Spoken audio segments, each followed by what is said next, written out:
Every morning for 11 months, a 7-year-old girl named Lily Webb woke up at 5:30 a.m. and drew her father a picture. Not a scribble.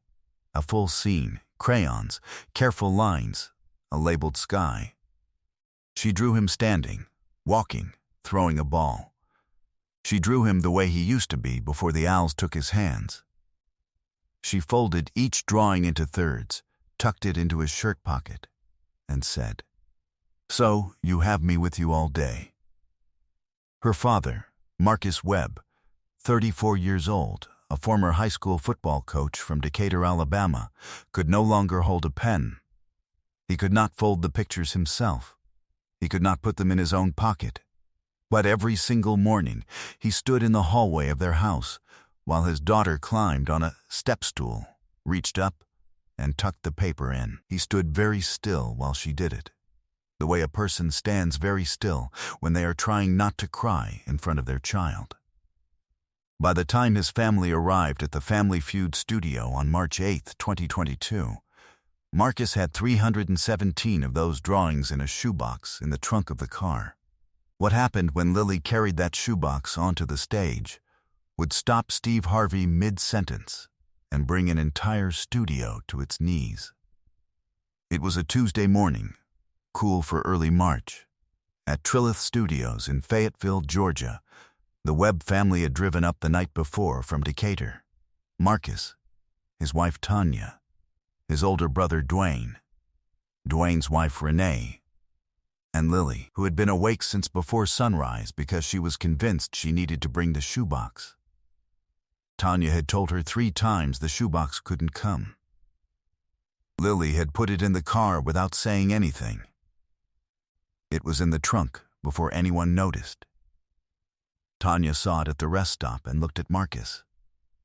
Marcus looked at Lily. Lily looked at both of them with an expression that made it clear the shoebox was coming regardless of what either of them decided. The opposing family that day was the Pattersons from Knoxville, Tennessee, a multi-generational family there for a grandmother's 70th birthday, loud and generous and wearing matching purple. One of the Patterson cousins had baked cookies for the production staff and brought them in a tin. The mood in the holding area was cheerful, easy. Lily sat in a chair with the shoebox on her lap the whole time, both arms wrapped around it. The audience thought that was the peak. They were wrong. Marcus Webb had been a 2-sport athlete in high school, football and track, and had coached offensive line at Decatur High for 6 years. He was good at it. He was the kind of coach who remembered every player's name 5 years after they graduated, who showed up to their college games on weekends, who kept a text thread going with every kid who'd ever played for him. His players called him Coach Webb when they were on the field, and Marcus when they weren't. And that distinction was something they understood without being told. He had married Tanya Simmons in June of 2016, in a backyard ceremony in her mother's yard in Huntsville, with a string of lights and a borrowed sound system. Lily was born 11 months later, on May 4, 2017. Marcus said she came out already looking at him like she was evaluating his decision-making. He was 31 years old when his right hand started going numb during a practice drill in August of 2019. He thought it was a pinched nerve. He saw a sports medicine doctor who agreed it was likely a pinched nerve. The nerve tests came back unusual. He saw a neurologist. The neurologist ran more tests. The diagnosis came on October 17, 2019, a Friday afternoon, at a clinic in Birmingham. ALS, amyotrophic lateral sclerosis, a progressive disease of the motor neurons, no cure. Median survival after diagnosis, 2 to 5 years. Marcus was 31 years old with a 2-year-old daughter who called him Dada, and a wife who was 3 weeks pregnant with a baby they had not yet told anyone about. He and Tanya sat in the clinic parking lot for 45 minutes. They didn't say much. Marcus looked at his right hand and opened and closed it a few times. Tanya held the other one. When they finally drove home, Marcus asked her to stop at the high school. It was a Friday evening. The parking lot was empty. He got out and walked to the middle of the practice field and stood there for a while. When he came back to the car, Tanya asked what he had been doing. He said he was saying goodbye to it the right way. She didn't ask him to explain that. The baby was a miscarriage at 10 weeks. They told nobody for a long time. The school district placed Marcus on medical leave in the spring of 2020, which also ended his health insurance. The COBRA continuation coverage cost $1,847 a month, more than their mortgage. Marcus applied for Social Security disability insurance 3 weeks after his leave began. The initial determination came back denied. The reason listed: insufficient documentation of functional limitations at time of application. This was 9 months after his diagnosis.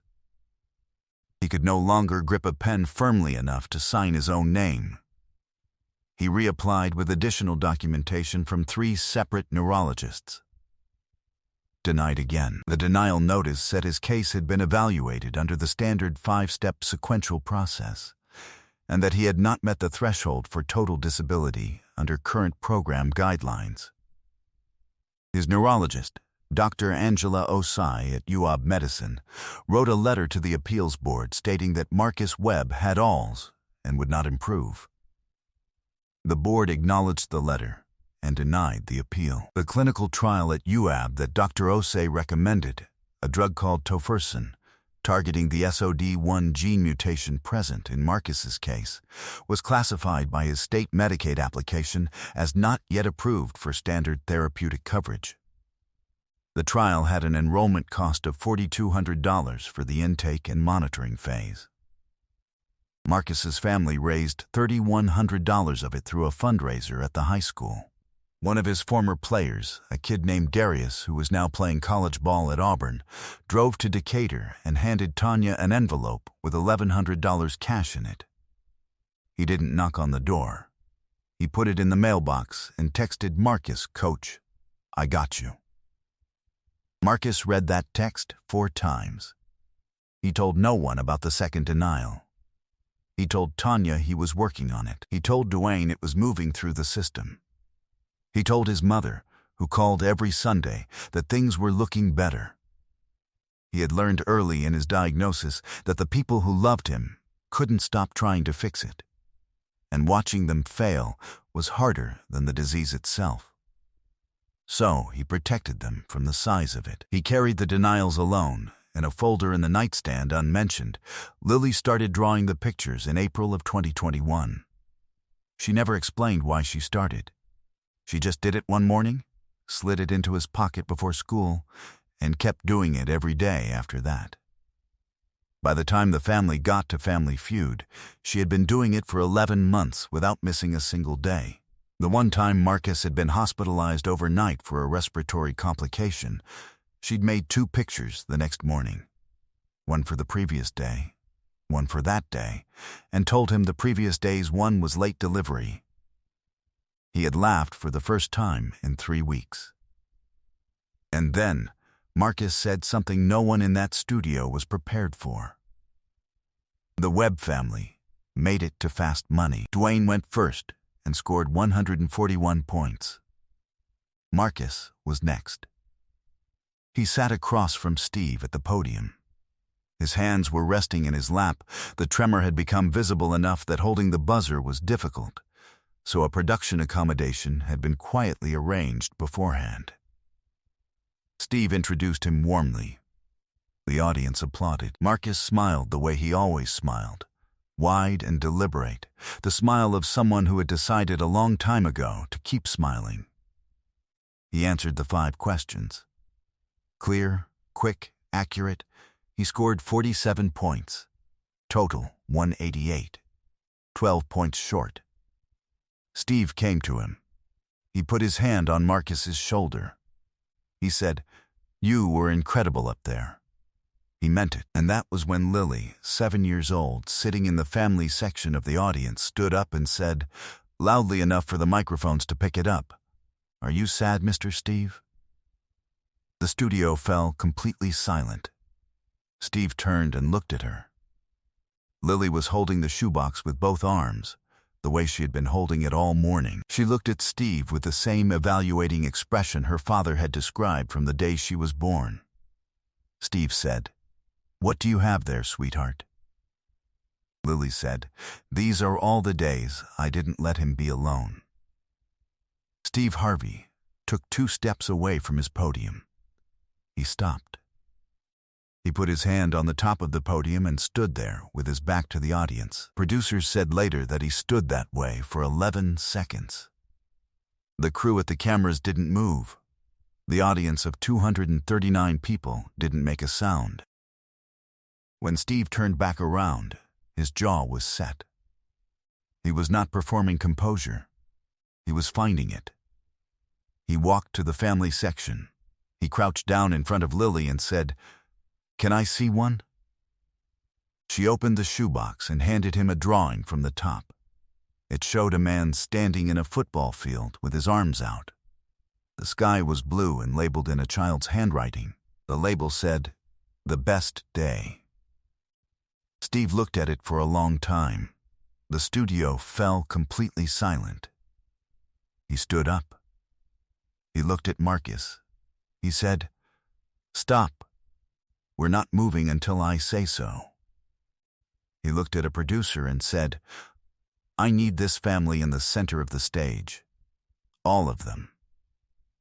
Right now." There was no protocol for this, bringing a child contestant from the audience section onto the active taping floor mid-episode. It had never happened in 22 years of production. 2 producers exchanged a look. Steve said, "I will handle it. Bring them." They brought the family to the center of the stage. Steve stood in front of Marcus. He said, "Let me tell you something." He paused. "I know what it is to be in a room with a pile of papers that say you don't qualify. I know what it is to carry something alone because you don't want the people you love to feel your weight." He stopped. He said, "Because 25 years ago, I was living in my 1976 Ford Tempo. 3 years. Showering at gas stations. Eating out of whatever I could find. And I smiled every time I talked to my kids on the phone because I could not let them hear what my life actually was. I carried it alone." He looked at Marcus. He said, "That's what you've been doing. And I see it." He put his hand on Marcus's chest, over the pocket, over the drawing. And he said 5 words, "God sent you here today." But Steve wasn't done. He turned to the production team and said something that silenced even the floor crew. He said, "Get Dr. Angela Osei on the phone. Marcus, you tell me if I have that name right." Marcus nodded. Steve looked back at the producer. "UAB Medicine. Birmingham. She's his neurologist. Get her on this stage." The producer started to explain the standard taping protocols. Steve said, "There are no protocols today." In 6 minutes, Dr. Osei was on a video call patched through to the studio monitors. The first time in the history of Family Feud that a physician had appeared on stage during a live taping. Dr. Osei said Marcus was exactly the profile that the Tofferson trial had been designed for, and that the enrollment window was still open. Steve looked at the camera and said, "Everyone watching at home, the number is on the screen right now. If you want to do something today." The production team scrambled to confirm the foundation contact and get it on the lower third graphic. They had it up in 4 minutes. But Steve wasn't done. He walked to the Patterson family and asked if they would come to the center of the stage. They came without hesitation. The grandmother, Evelyn Patterson, the 70-year-old whose birthday the whole trip had been planned around, walked directly to Tanya Webb and took both of her hands and held them. She didn't say anything for a moment. Then she said, "I raised 4 kids, and I know that face. You have been holding this family together. Tanya put her forehead on the older woman's shoulder. The crew at 2 of the cameras were visibly crying. The Patterson cousin who had brought the tin of cookies reached into her bag and gave it to Lily without a word. Lily accepted it with enormous seriousness. Both families received the full prize. The Webbs got $20,000. Steve personally covered the remainder of the clinical trial enrollment cost, $4,200, without announcing it. It came out later in a statement from Dr. Osai's office. He also contacted 3 separate members of Congress within 48 hours of the taping to push for an expedited review of Marcus's sty case. The denial was reversed 14 weeks later. The episode aired April 19, 2022. It accumulated 178 million views in 72 hours. By the end of the month, it had reached 420 million views across all platforms. The hashtag #AllTheDaysI.LetHimBeAlone trended in 53 countries. The clip of Steve walking away from his podium and stopping with his hand on it ran on every major broadcast news network in America within 24 hours. Within 8 weeks, a nonprofit was established, the Marcus and Lily Foundation, named for the father and daughter, dedicated to closing the gap between ALS diagnosis and disability approval timelines. In its first 18 months, the foundation helped 1,400 ALS patients navigate expedited SDI appeals, with a 71% reversal rate on previously denied claims. By the end of 2023, it had connected 3,200 families with clinical trial enrollment support and cleared over $8.6 million in denied medical costs. Marcus Webb enrolled in the Tofersen trial in May of 2022. By October of that year, his neurological testing showed measurable stabilization in 2 of the 4 motor pathways being monitored, an outcome Dr. Osai described as meaningfully above the median for this cohort. He was still coaching, not on the field. From a chair in the film room, via video call, working with the new offensive line coach at Decatur High. The kids still called him Coach Webb on the field. Lily turned 8 in May of 2022. She drew him a picture that morning the same as every other morning. She has not missed a day since she started. As of the day this video was filmed, that count stands at 847 drawings. They're kept in 4 shoeboxes now, stacked in the closet of Marcus and Tanya's bedroom, labeled by year in Tanya's handwriting. Steve Harvey spoke about the taping at a fundraising event for the foundation in the fall of 2022. He said, "A 7-year-old girl asked me if I was sad, and the honest answer was yes.